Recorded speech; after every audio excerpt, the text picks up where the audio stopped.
EPSCoR funding is critical to the transition of work from the lab to the market.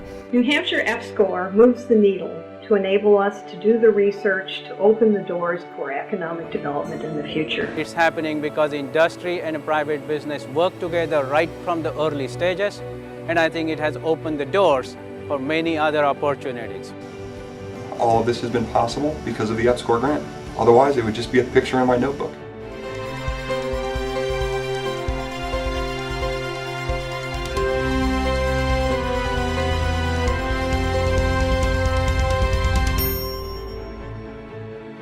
There are those who point to increasing global competition and fiscal pressures here at home as signs of America's eroding scientific leadership.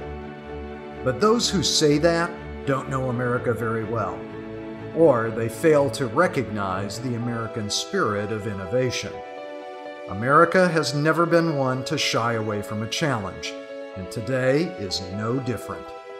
Even now, determined researchers funded by the National Science Foundation's experimental program to stimulate competitive research, or EPSCoR, are meeting these challenges head-on.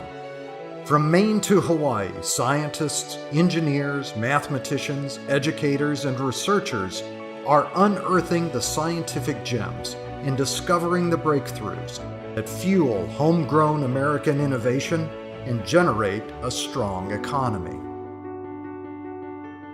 In Nebraska, Andrea Holmes credits EPSCoR for helping her to develop a new sensing device called the Detae chip. The technology aids frontline responders, whether they are identifying narcotics or searching luggage for explosives.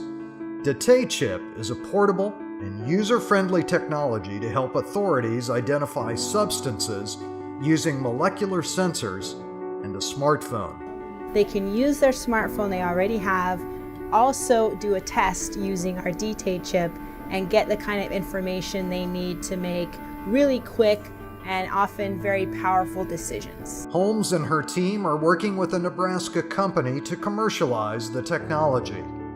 EPSCoR provided funding for the project and has helped leverage other grants needed to help further develop the Detae chip. If it wasn't for their support, we wouldn't be able to move forward. NSF researchers in Iowa are increasing the speed of discovery and commercial deployment of new biorenewable and wind energy technologies.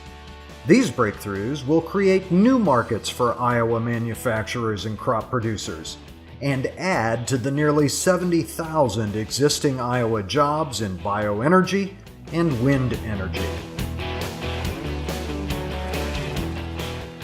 One of the EPSCoR success stories in Maine is Professor Habib Dagher.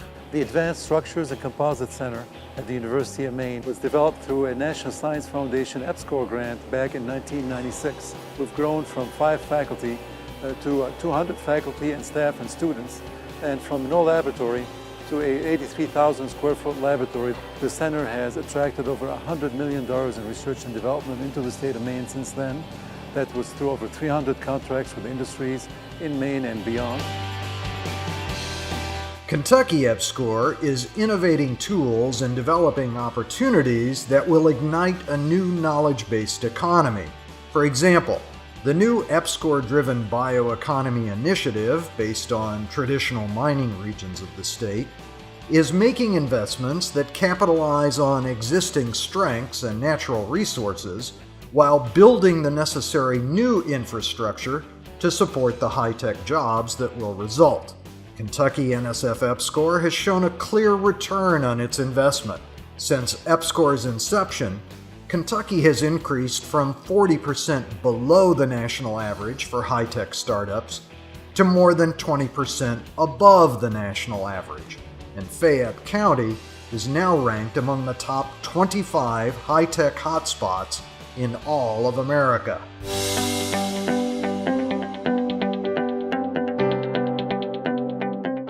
In Delaware, EPSCoR-funded research has led to 3 new high-tech companies, 6 patents, and 35 additional patents pending, as well as richly deserved recognition for their entrepreneurial prowess.